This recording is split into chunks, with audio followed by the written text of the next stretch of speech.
Glória a Jesus. Bom é estar de volta a esta casa. Glória a Deus. E nós queremos deixar uma meditação, irmãos. O texto será o de Mateus, Evangelho segundo escreveu Mateus, capítulo 16, versículos 13 e seguintes. Já está lá na tela. Glória a Jesus.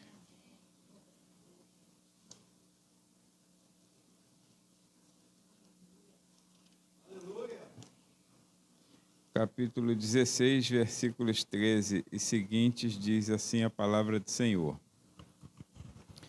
E chegando Jesus às partes de Cesareia de Filipe, interrogou os seus discípulos, dizendo: Quem dizem os homens ser o Filho do Homem? E eles disseram, uns João Batista, outros Elias, e outros Jeremias ou um dos profetas. Disse-lhes ele: E vós quem dizeis que eu sou? E Simão Pedro respondendo disse: Tu és o Cristo, Filho do Deus vivo. E Jesus respondendo disse-lhes: Bem-aventurado és tu, Simão Bar-Jonas, porque não foi carne e sangue quem te revelou, mas meu Pai que está nos céus. Pois também eu te digo que tu és Pedro, e sobre esta pedra edificarei a minha igreja, e as portas do inferno não prevalecerão contra ela. E eu te darei as chaves do reino dos céus, e tudo que ligares na terra será ligado nos céus, e tudo que desligares na terra será desligado nos céus. Pai, em nome de Jesus, graças te dou por esta palavra, Senhor, que é registrada pelo teu servo Mateus, e, ó Deus querido, hoje lida aos nossos ouvidos. Obrigado pela tua revelação. Obrigado, Deus, por tudo que tu tens feito e tudo que hás de fazer. Te peço, ó Deus querido, que pela bondosa Espírito Santo, venha, Senhor querido, a tua palavra sobre nós nesta noite, para sairmos daqui, ó Deus, mais servos, ó Deus, mais úteis ao teu reino. Assim te peço agradecido em nome de Jesus. Amém. Irmãos, se assentem. Nós estamos num momento, irmãos, findando, mais um ano, graças a Deus. E sempre é aquela preocupação, do ano que vem, para que o desejo do nosso coração, que é sempre que seja melhor do que o que estamos vivendo ou vivenciando.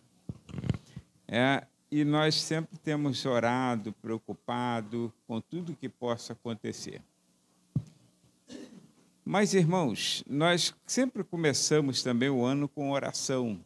A partir do domingo, 1º de janeiro, nós começaremos o nosso mês de oração, que é feito desde 2004. Aliás, mês de oração sempre aconteceu, tanto na gestão anterior, quanto quando eu vim para cá, eu mantive o mês de oração em 1993.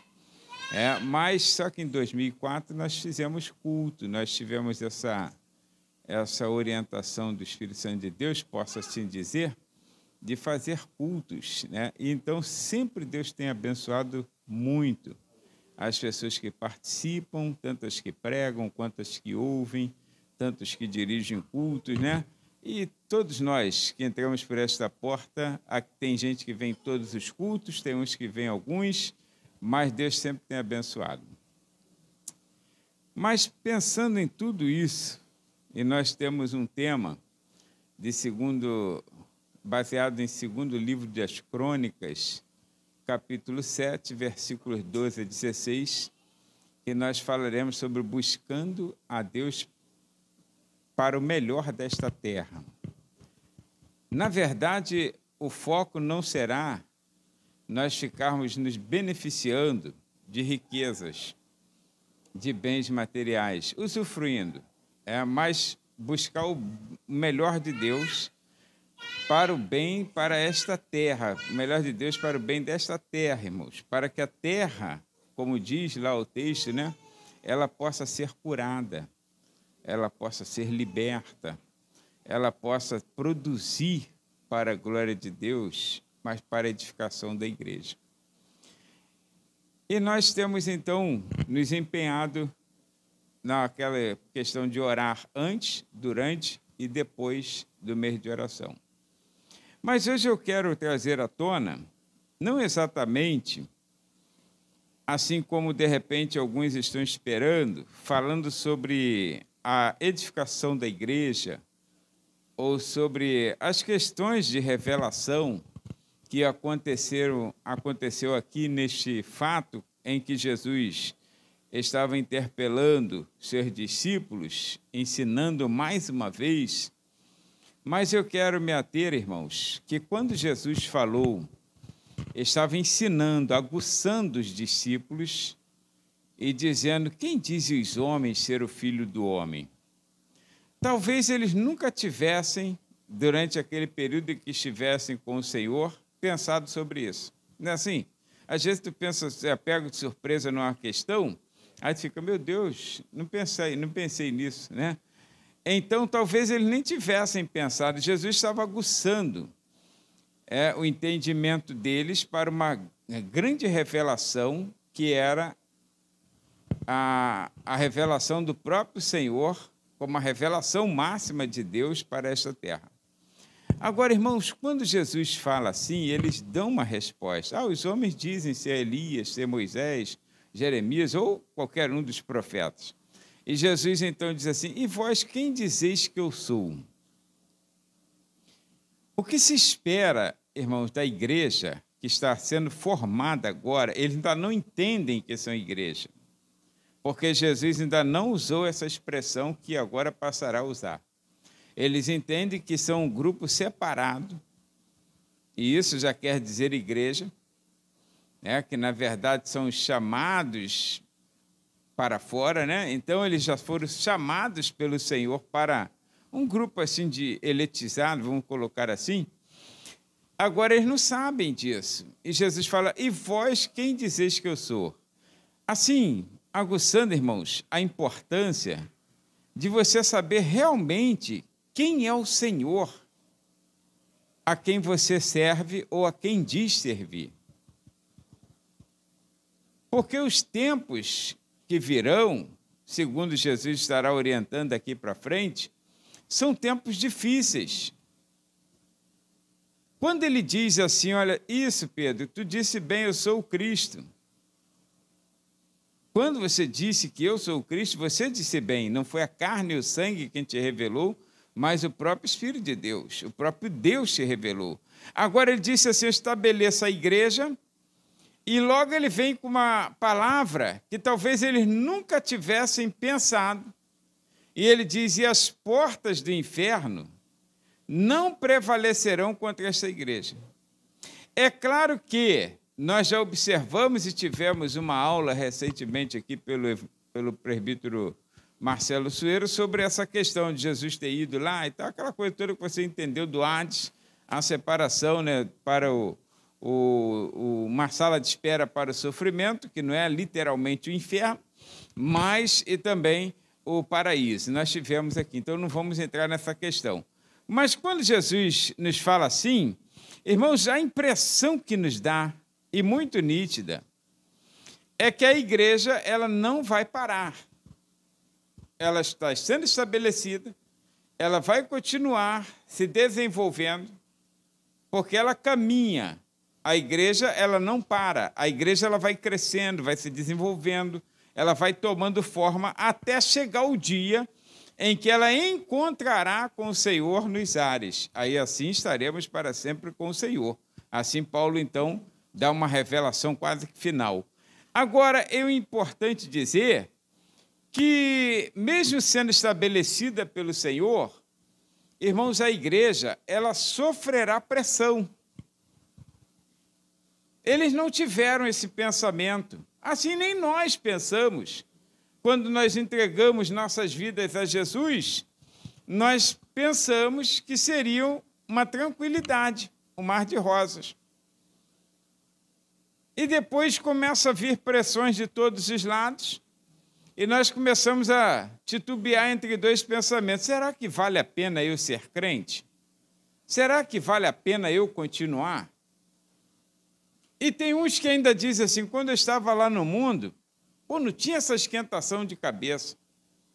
Agora que eu estou na igreja, olha só que perturbação.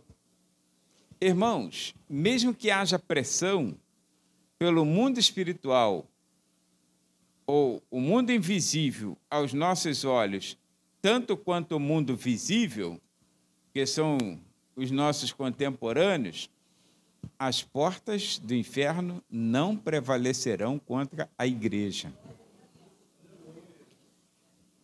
Isso é uma garantia de vitória. A igreja, ela nunca se acabará. A igreja, ela nasceu com um propósito e Deus há de aperfeiçoar este plano até chegar o dia final, onde nós ouviremos o soar da trombeta, seremos arrebatados e encontraremos com o Senhor para sempre. Encontraremos com Ele nos ares e assim estaremos com o Senhor para sempre. Isso aí é uma verdade, isso aí há de se cumprir, seja curto, médio ou longo prazo, que o nosso tempo é contado diferente do tempo de Deus. Agora, o que eu quero dizer, irmãos, que na caminhada tem algumas coisas que atrapalham. Tem algumas coisas que atrapalham a caminhada da igreja. Irmãos, pasmem, quanto mais vai se aproximando o dia, ou eu vou até retroceder aqui na fala e dizer, quanto mais nós nos aproximamos da linha de chegada, estamos na reta final, mais percalços nós temos no caminho. Pensa que você está numa corrida de obstáculos e quando você começa, eu não, estou falando assim, mas numa corrida de obstáculos, a pessoa bem preparada, ela começa e ela vai em todo pique. Então, os primeiros obstáculos, isso serve para os seres humanos, até para o animal. Corrida com cavalo, né? De obstáculos, então serve. No primeiro lance, está todo mundo empolgado. Quando vai chegando mais próximo da linha de chegada, do propósito da linha de chegada, irmãos, há tropeços. O cansaço já está.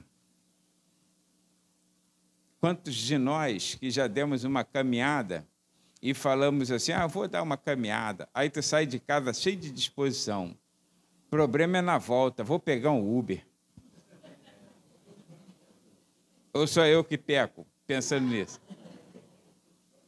Você acha que quando eu vou pela estrada e vejo aqueles ciclistas, eu falo com a Ana, para ir, tudo bem, na volta eles devem pedir carona a caminhoneiro. Eles vão longe com aquela bicicleta, né? Sobe a Serra de Petrópolis, de Teresópolis, vão longe. Mas na volta, cansaço já bateu, irmãos. A igreja, ela está muito próxima da linha de chegada. Então, quando está se aproximando, tem algumas coisas que a Bíblia nos mostra que elas atrapalham a caminhada da igreja. Não foi Deus quem colocou, não, esses percalços, mas eles estão naturalmente surgindo e muitas pessoas não estão entendendo, estão tropeçando, caindo, e outros param e definitivamente não querem mais continuar. E quais são esses percalços? Então, a minha garantia é que as portas do inferno não prevalecerão contra a igreja. Nós chegaremos, a igreja chega. Agora, tem coisas que atrapalham, irmãos. E uma delas, é o que a Bíblia nos diz, está registrada na carta aos Hebreus, capítulo 3, versículos 7 e 8. A carta aos Hebreus, capítulo 3, versículos 7 e 8, nos fala, irmãos, e diz assim, portanto, como diz o Espírito Santo, se hoje, ou melhor, se ouvirdes hoje a sua voz, não endureçais o vosso coração como na provocação no dia da tentação no deserto. O que eu quero observar com os irmãos, que um dos grandes males que atrapalham a caminhada da igreja é a insensibilidade espiritual. Irmãos, nunca se viu. Eu vou agora generalizar, mas com cuidado de não colocar todos na mesma panela, né? Mas somos igreja, então temos que orar pela igreja, orar por nós, pedir perdão e dizer assim, Senhor, pecamos. A oração do crente é assim. Não é dizer, o meu irmão ali pecou, não. Pecamos contra ti. Irmãos, nunca se viu, com tanta abertura que Deus tem dado, com tanto conhecimento bíblico, teológico que temos, uma tão grande insensibilidade espiritual. As pessoas não estão sendo sensíveis à voz do Espírito Santo. As pessoas brincam com o Espírito Santo. As pessoas estão negligenciando a presença bondosa do Espírito Santo. Tiram-no como se fosse um palhaço. Ele está no meio do povo apenas para fazer presepadas. Que é isso, irmãos? Que insensibilidade é essa? A presença de Deus em todo tempo nas Escrituras, todas as vezes que Deus se fez presente em algum lugar ou diante de alguém, houve grande temor e houve pavor nessa pessoa. Pavor, sabe o que é pavor? Irmãos, pavor. Olha, Manoá, o pai de Sansão, quando a mulher dele teve uma revelação de Deus, um anjo apareceu, que é a presença de Deus naquele anjo, apareceu ali como mensageiro de Deus. Quando o anjo apareceu e Manoá também estava junto, porque foi uma exigência dele, ele queria ter certeza, logo que o anjo apareceu, ele falou assim, mulher, nós vamos morrer, porque nós vimos a Deus. E ela disse assim, se ele tivesse que nos matar, já teria nos matado. Mas o terror, o temor foi tão grande, irmãos, pela presença de Deus. Assim aconteceu com Adão, que já estava acostumado, mas na condição agora de pecado, ele disse assim, porque estava nu, eu temi e me escondi. Sensibilidade espiritual gera temor. Agora, quando você vê brincadeiras em nome do Espírito Santo, coisas que o Espírito Santo não faz na igreja, irmãos. E as pessoas estão fazendo e dizendo que está sendo usada pelo Espírito Santo. É insensibilidade espiritual. O coração está endurecido.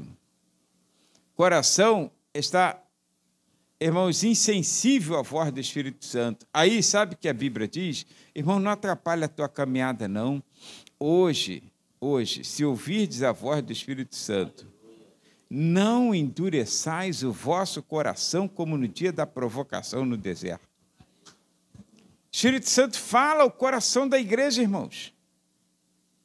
Sabe que as pessoas estão achando que as coisas são do jeito como nós queremos. Irmãos, pasmem. Jesus falou assim, olha, eu estabeleço essa igreja e vou te entregar as chaves.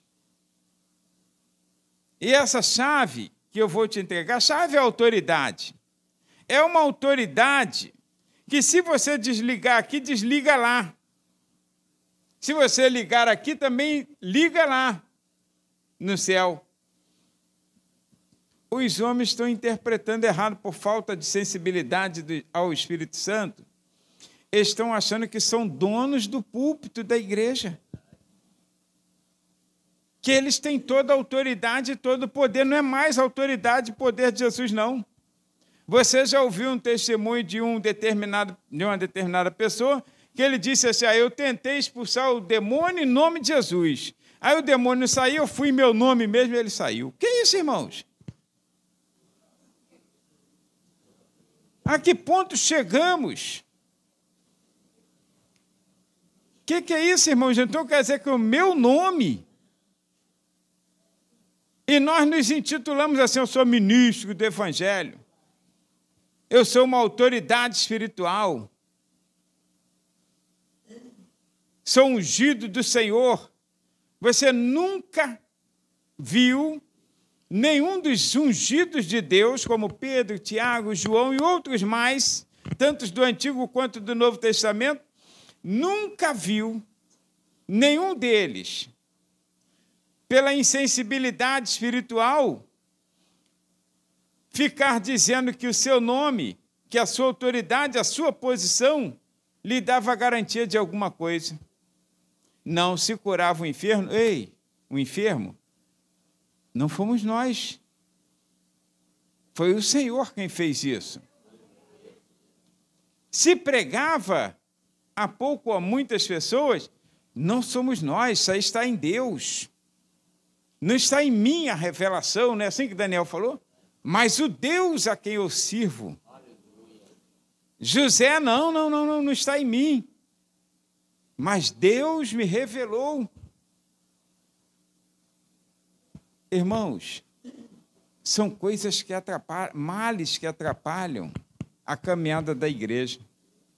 Muitos líderes religiosos, intitulados, com pouco ou com muitas pessoas, seguidoras, né? Esses líderes estão insensíveis à voz do Espírito Santo. E muitos membros do corpo de Cristo também insensíveis à voz do Espírito Santo. Já não tem mais o discernimento para saber se é o Espírito de Deus falando ou não. Isso atrapalha a caminhada da igreja. Olha, Jesus falou assim, porventura, quando o Filho do Homem voltar, encontrará fé na terra? Ele sabia que muitos cairiam, tropeçariam. A igreja chega, mas muitos são chamados e poucos escolhidos. Quer ver outro mal que está atrapalhando a caminhada da igreja? Está registrada em primeira carta do apóstolo João, capítulo 2, versículos 15 a 17. E eu vou chamar esse mal de amizade mundana. Eu não estou falando apenas de adolescentes, de jovens, que têm amigos, colegas na escola, nada disso. Não estou falando... Isso causa um mal às nossas vidas, amizade mundana. Não estou falando de amizade de uma pessoa que ainda não conhece Jesus Cristo, mas que tem aquele temor, aquele respeito, mas estou falando de amizade mundana. E quando eu falo de amizade mundana, eu vou incluir coletivamente nossas vidas como igreja. Irmãos, como a igreja está parecida com o mundo? Como a igreja ela está andando de braços dados com o mundo? Nós precisamos discernir, irmãos, o que é permitido e o que não é permitido pelo Senhor. Aí a igreja, ela vai na ideia do mundo. Irmãos, parem para pensar. Tudo bem que algumas pessoas gostavam de beber antes de ser servo do Senhor. Aí tomava lá seu chopp, sua cerveja, né?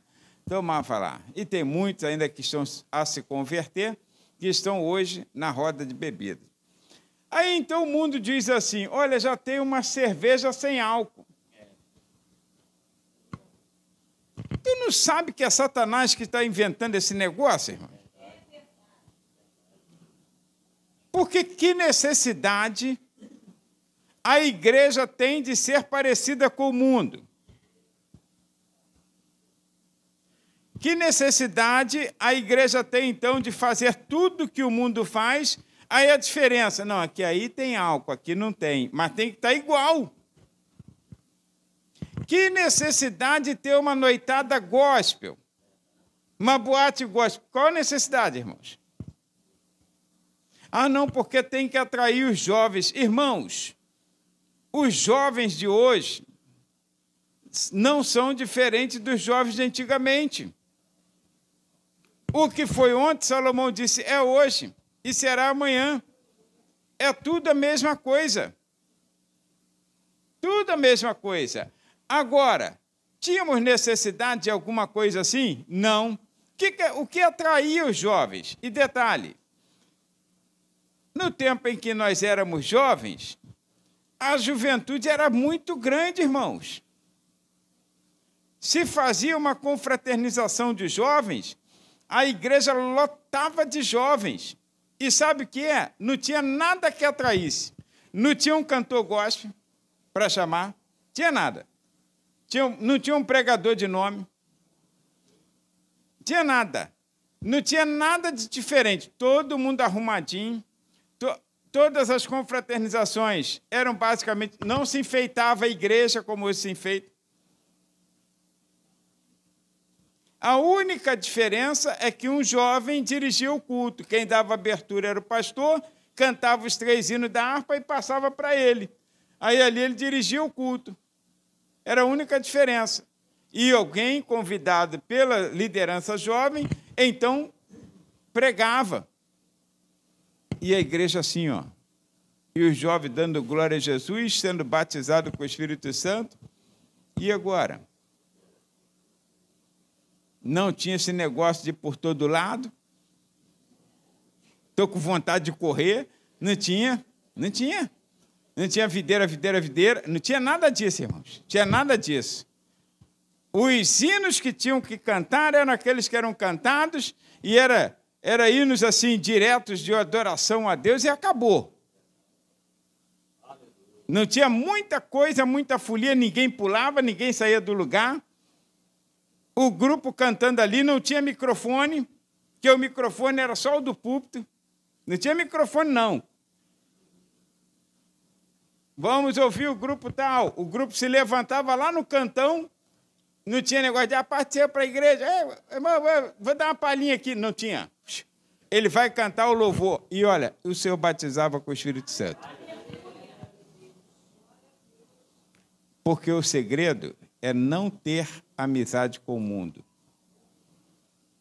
As pessoas tomavam cuidado, irmãos. Nós, crentes, tinha o Guaraná Simba. O Guaraná Simba era numa garrafa parecida com a da cerveja. O crente ele tinha tanto cuidado que ele evitava tomar um Guaraná Simba num balcão de botequim.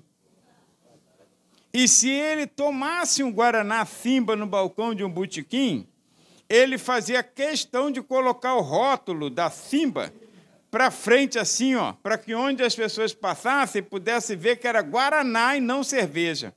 Hoje o crente quer uma cerveja sem álcool, para ficar parecido com o mundo, como se tivesse...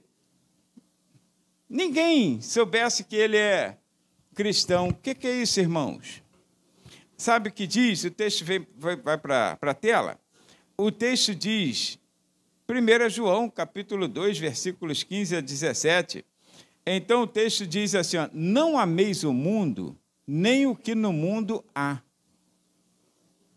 Se alguém ama o mundo, irmãos, o amor do Pai não está nele. Imagine uma igreja que ama o mundo. O amor do Pai não está nessa igreja, a igreja de Laodiceia. Toda parecida com o mundo, rico sou, de nada tenho falta. Não sabe que és pobre, miserável, cego e nu. Quer dizer, a glória de Deus não está nessa casa. Olha, porque tudo que há no mundo, irmãos, a concupiscência da carne, aquele desejo exagerado da carne, a concupiscência dos olhos, que o mundo tem um desejo exagerado de todas as coisas, quer abraçar o mundo com as pernas, a gente não fala assim? Olha, a soberba da vida não é do Pai, mas do mundo. E o mundo passa, e a sua concupiscência, mas aquele que faz a vontade de Deus permanece para sempre. Ó, tudo que está aí passa. Tem um montão de gente trocando o eterno pelo efêmero. Está pensando que está fazendo uma grande vantagem. Troca aquilo que é eterno, que Deus garantiu que isso permanece para sempre. A igreja nunca se acaba. Aí troca por alguma coisinha lá do mundo porque tem um olho grande. Tem um olho grande. Irmãos, o mundo passa, mas aquele que faz a vontade do Senhor permanece para sempre. A amizade mundana atrapalha. Atrapalha a juventude, atrapalha nossas vidas. Tu está indo muito bem. Colou com alguém que é mundano. Pode acreditar, colou com alguém que é mundano, daqui a pouco você está fazendo as mesmas coisas que a pessoa está fazendo. E em relação à igreja coletiva, irmão, tem igreja que já está mundana. Ela não consegue, ela tem que inventar um carnaval, ela tem que inventar uma festa junina, ela tem que inventar não sei mais o que, ela tem que inventar alguma coisa. Tem que inventar alguma coisa, porque se ela não inventar, parece que ela não está realizada. Irmãos, a igreja, ela é simples. A igreja, ela é simples. Isso é uma insensibilidade espiritual e também a amizade mundana. Achar que não, porque ali prospera. As pessoas ficam comparando. Vê, às vezes, uma festa aí, tipo assim, uma festa de rua aí do mundo, aí vê, o botequim está lotado. Botequim está lotado. Teve a Copa do Mundo aí, então, a Copa já é do mundo mesmo, né? Mas tem crente que gosta, né? Então, mas aí os botequins lotados, aí alguém comparando, olha lá, o botequim está lotado, a igreja não. Irmão, não é para comparar, não. Não é para comparar. Não é para comparar. Você foi salvo por Cristo Jesus e deve se sentir privilegiado de ter sido salvo. Não é para você comparar. O mundo é o mundo. A igreja é a igreja. Aí a pessoa fica comparando a igreja com o mundo. Não compare, não. A vida é assim mesmo. E nem sempre a multidão está certa. Nem sempre a multidão é a voz de Deus, como alguns querem que seja. Tá? Então, irmãos, a amizade mundana traz prejuízos e atrapalha a caminhada da igreja. Dá uma meia freada assim na igreja, sabe?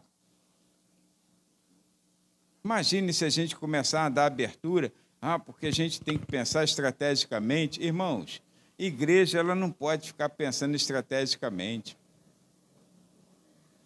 Jesus não deu estratégias para a igreja. Ele deu diretrizes para a igreja. Ide, pregai o evangelho a toda criatura. Quem crer e for batizado será salvo, quem não crer será condenado. Ele não disse assim, aí você faz aquela manobra, aquele joguinho de cintura. Não. Ele não deu estratégias de crescimento para a igreja. Estratégias de crescimento para a igreja, irmãos, são coisas dos homens. O Senhor deu a diretriz de nós pregarmos o evangelho. As pessoas precisam desejar e ter o dever de ir à casa do Senhor. Sempre foi assim. A casa do Senhor é estabelecida no meio, e o povo é quem tinha que ir à casa do Senhor. Acabou. Porque a glória do Senhor está lá. Quando eles estão em perigo, lá no mundo, eles recorrem a quem? Recorre aos crentes, recorre à igreja. Como que ele sabe que é a igreja? Que vai interceder, que vai orar? Então, quando não está em perigo, eles também deveriam recorrer à igreja. Porque aqui é a casa que Deus escolheu e santificou. E você tem que se sentir privilegiado por estar nesta casa que Deus escolheu e santificou. Porque a glória de Deus, irmãos, é visível. A glória de Deus faz diferença. Agora, a ausência dela também faz diferença. E causa tristeza naqueles que querem levar a coisa a sério. Quando a glória de Israel saiu, foi uma grande tristeza e um grande lamento em Israel. Tanto lá no período de Eli, quando a arca foi embora, quanto lá de Ezequiel, que a glória vai saindo, sai daqui, vai para ali, aí dali ela vai embora. A glória, quando sai, irmãos, é visível também. Então, a amizade mundana atrapalha a caminhada cristã. Agora eu vou dizer, então, individualmente e coletivamente. Individualmente, cada um sabe de si. Cada um sabe de si. Você quem deve definir o teu futuro.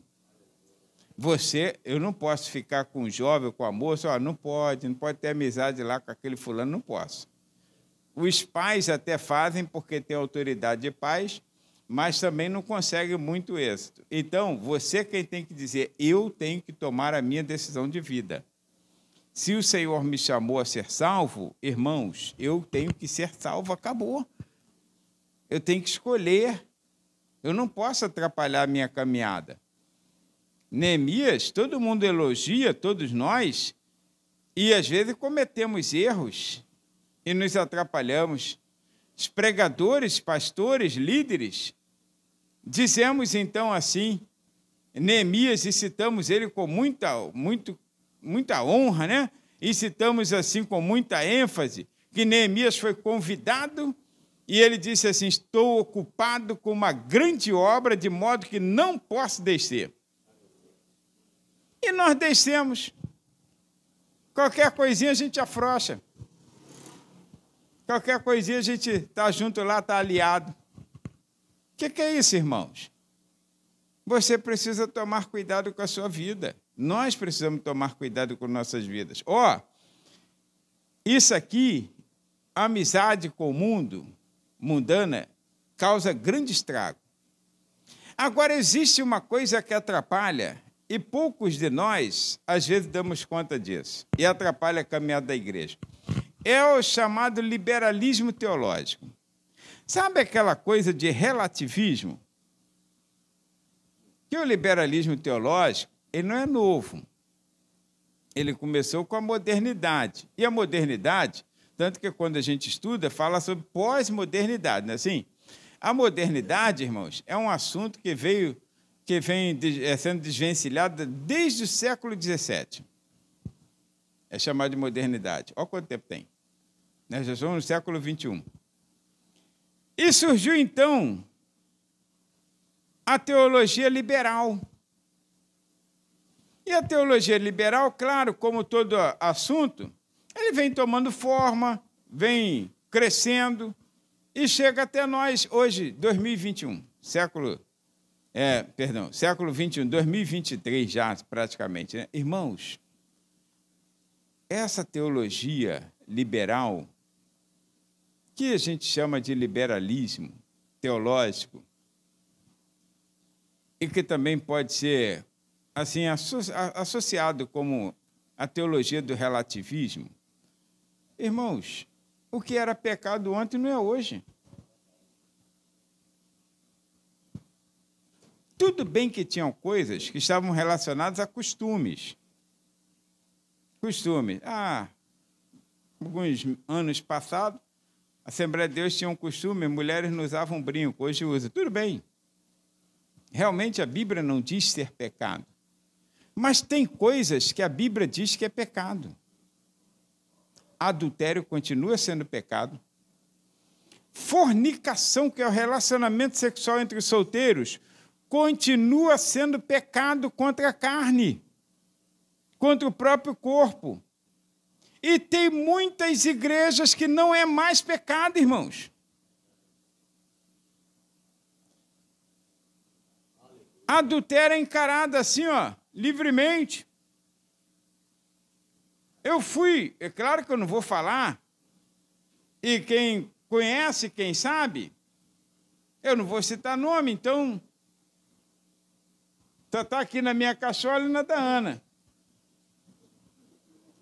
Eu fui dar uma palestra para casais numa determinada igreja. E depois eu comentando que eu fui, aí falaram assim, tu foi lá na igreja do pega-pega? Que lá todo mundo pega todo mundo. O que é isso, irmãos? Que é isso, irmãos? O adultério era como se fosse alguma coisa normal. Que teologia é essa, irmãos? Liberal? Sabe o que a Bíblia diz? Carta aos Romanos, capítulo 12, versículos 1 e 2. O apóstolo Paulo, chegando à igreja de Roma, ele disse assim, irmãos, eu estou pedindo, pelo amor de Deus, não vos conformeis com este mundo, mas transformai-vos pela renovação do vosso entendimento, para que experimenteis qual seja a boa, agradável e perfeita vontade de Deus. Irmãos, transformação. Transformação. Você tem que saber, pecado continua sendo pecado. Aí a pessoa hoje, o que ela faz? Ela vai a uma autoridade espiritual, aí o pastor diz assim, não, isso aí não é pecado não. E ela acredita e continua vivendo no pecado. Quem me deu autoridade? Quem me deu autoridade para aquilo que a Bíblia diz ser pecado, eu dizer que não é pecado? Está essa autoridade equivocada?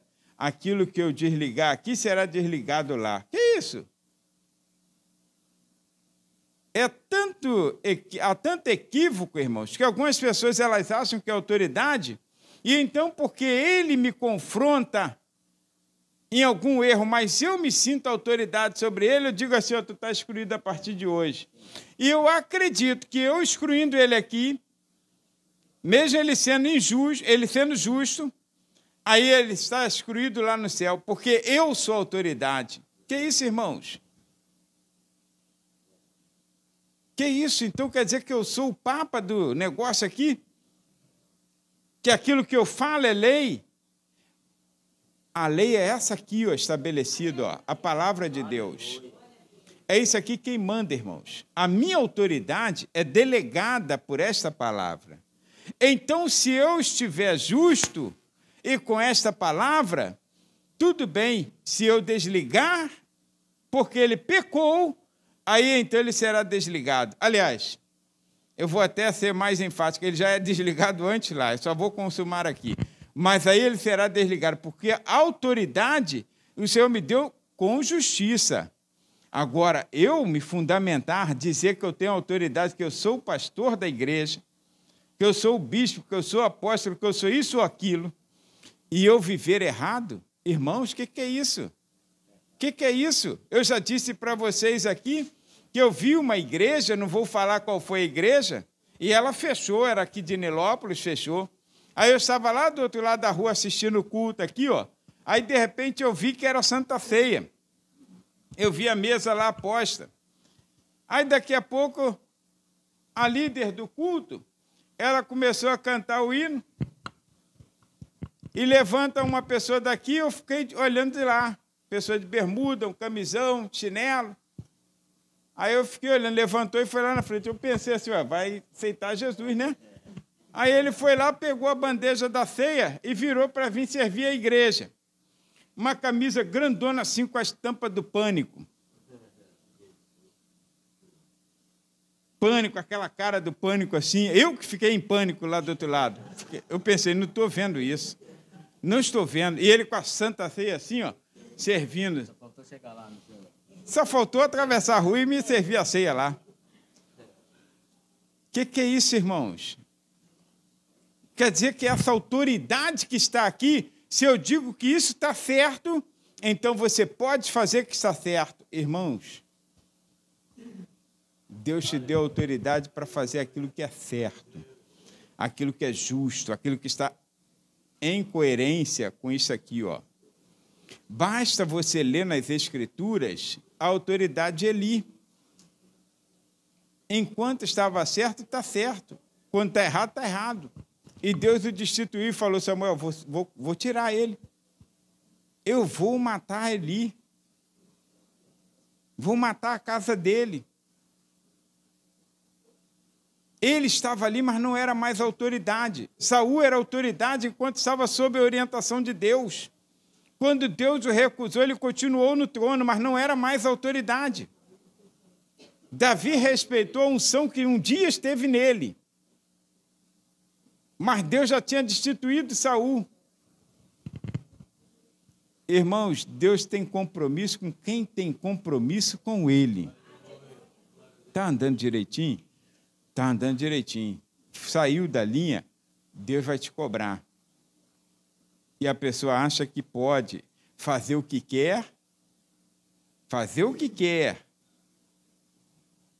Tem pessoas que andam tão errado, que tinha um que a gente conhece, que segundo uma pessoa da igreja, que foi da igreja dele, depois veio membrar-se conosco, disse que ele servia a Santa Ceia, mas não tomava a Santa Ceia. Pelo menos tinha essa vergonha na cara.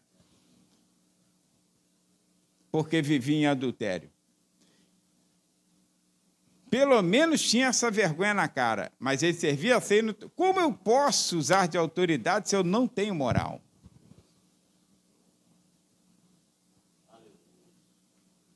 Que isso, irmãos? Quando Deus te chama, você precisa ter consciência. Aí o liberalismo teológico traz prejuízo. Sabe com os prejuízos que ele tem jogado para a gente aqui? Nos saturando de sermões destituídos da Bíblia. Tem nada de Bíblia. Aí o camarada chega hoje no palco, aí vai para lá e para cá, com o seu modismo, e começa, irmãos, hoje eu quero falar da importância da bancada evangélica no... Irmão, eu quero saber de bancada evangélica. Importância da bancada evangélica no meio da política. Aí fica pegando textos isolados de José, de Daniel, de não sei mais quem, para poder falar da importância da bancada evangélica. Deus já teve alguma bancada evangélica lá? Jesus teve alguma bancada evangélica? Por que Jesus não chamou Nicodemo, chamou alguns que estavam lá dentro? Não, vocês que vão ser aqui, minha bancada vão formar aqui. Irmãos, Deus não precisa de bancada, não. Deus ainda é aquele que destitui reinos e põe reinos. Aí fica lá pregando aquela mentirada, nada de Bíblia, versículos isolados, forçados. Aí vem período da vacinação aí. Irmãos, a maioria das pregações era sobre a importância de se vacinar. Meu Deus do céu, cada um que queira se vacinar. Então chegou, eu vi aqui, irmãos tem que se vacinar.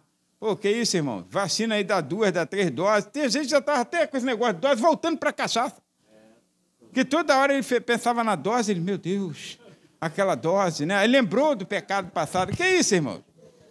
De tanta pregação besterol que foi ouvida. Irmãos, eu não perdi tempo de pregar sobre a importância da vacinação. Importante é o crente estar em Cristo Jesus. Agora, se ele está vacinado, se não está vacinado, é um problema particular dele. E detalhe, tem crente vacinado que morreu, tem crente não vacinado que está vivo ainda. Eu vacinei 2 vezes só. Só quis 2, porque eu tinha que viajar de avião e falaram que estava exigindo. Nem exigiram nada, né? Exigiram? Não, nem exigiram. Agora, quem quiser vacinar 4, 5 vezes, vai vacinar 4, 5 vezes, irmão. Não sou eu que vou ficar aqui, irmão, que é isso, irmão? Não faz, ou faz. Nem vou te obrigar e nem vou falar para você não fazer. Você faça conforme a sua vontade. Entendeu? Aí fica pregando que vai ter 2 carros na garagem, fica pregando que vai ter apartamento no Recreio, fica pregando que isso, como se só quem tivesse prosperidade é quem mora no Recreio. E quem mora aqui na Baixada está arruinado, está amaldiçoado por Deus. O que é isso, irmãos? Não vou usar a expressão do pobre, né? Sou pobre, mas sou... Como é que é? Não, eu tenho... Sou pobre, mas sou limpinho. Que é isso, não? Irmão, nós somos tão abençoados como qualquer outra pessoa em Cristo Jesus, o nosso Senhor. Agora, Deus tem propósito para cada um. Deus tem propósito para cada um. Não quer dizer que não sejamos. Então, tem pessoas que estão se equivocando. Eles estão trazendo, irmãos, sermões desprovidos da palavra de Deus. Prega uma coisa que é contrária, como se, olha, se estivéssemos sofrendo por alguma causa, Deus não está conosco. Olha ali Paulo e Silas. E o próprio Jesus que foi a sacrifício. E os discípulos, que a maioria deles, acho que só João que morreu de velhice. Todo mundo foi sofrido. Então não eram servos de Deus, não eram abençoados? Irmão, Deus não tem prazer na morte do ímpio, mas na do justo ele tem. Na do justo ele tem, porque o justo estará com ele. Então, olha, não creia nessas baboseiras. Olha, isso é coisa do liberalismo teológico e desse relativismo. Não, irmãos, não tem problema não, você pode fazer. Pode fazer. Aí as pessoas acham que tudo está certo. Eu já disse para os irmãos que tinha um pastor que ele passou na padaria. Aí não tinha um pão lá, aquele pão careca, antigamente era chamado de pão careca, né? Aquele pão doce, o pessoal comprava para ceia. Não tinha um pão careca, ele pegou o pão jacaré e levou, embrulhou, foi embaixo do braço. Na hora da ceia, desembrulhou lá o pão, botou na bandeja para apresentar ao Senhor aquele jacaré. Senhor, aqui está teu corpo, Senhor, que a tua igreja... Que isso, irmãos? Falta de respeito, de reverência. Um homem velho. Quem é que deu a autoridade de nós fazermos diferente?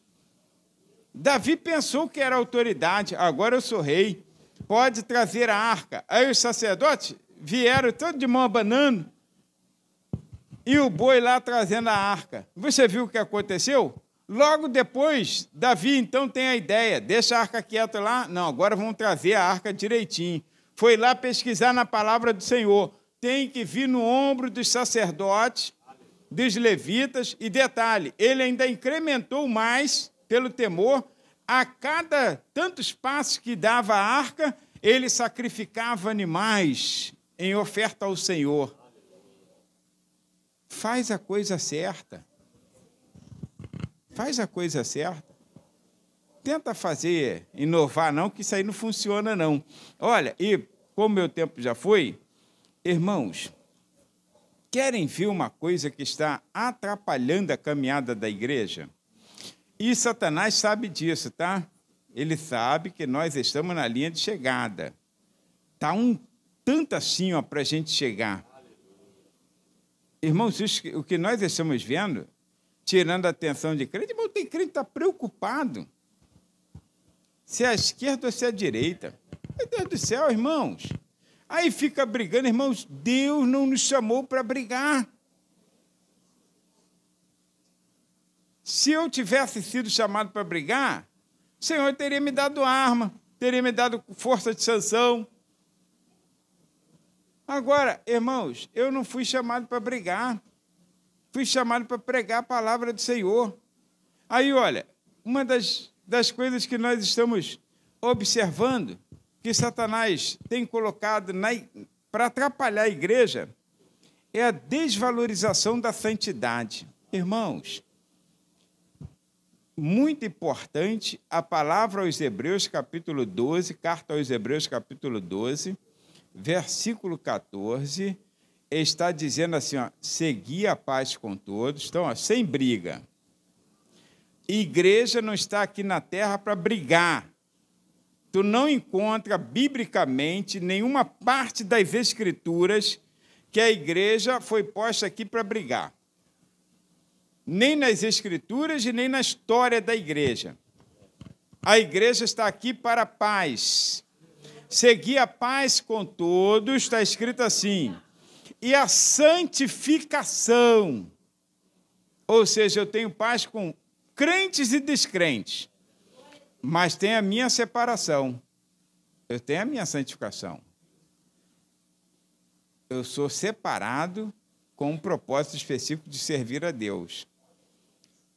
E sabe o que acontece? Sem a qual ninguém verá o Senhor. Aí sabe o que Satanás faz? Engana muita gente e muitas pessoas estão desvalorizando a santificação. Para ele, irmãos, tem pessoas aí que não estão mais se separando para Deus. Não estão mais se separando para Deus.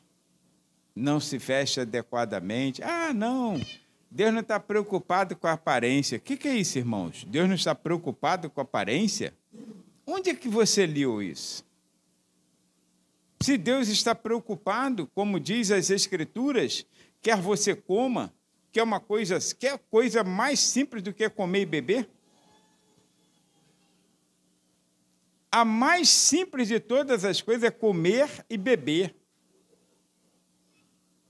Comer e beber é mais simples que tomar banho, irmão. Tem gente que não toma banho. Verdade, não é? Mendigo está aí, ó, sem tomar banho.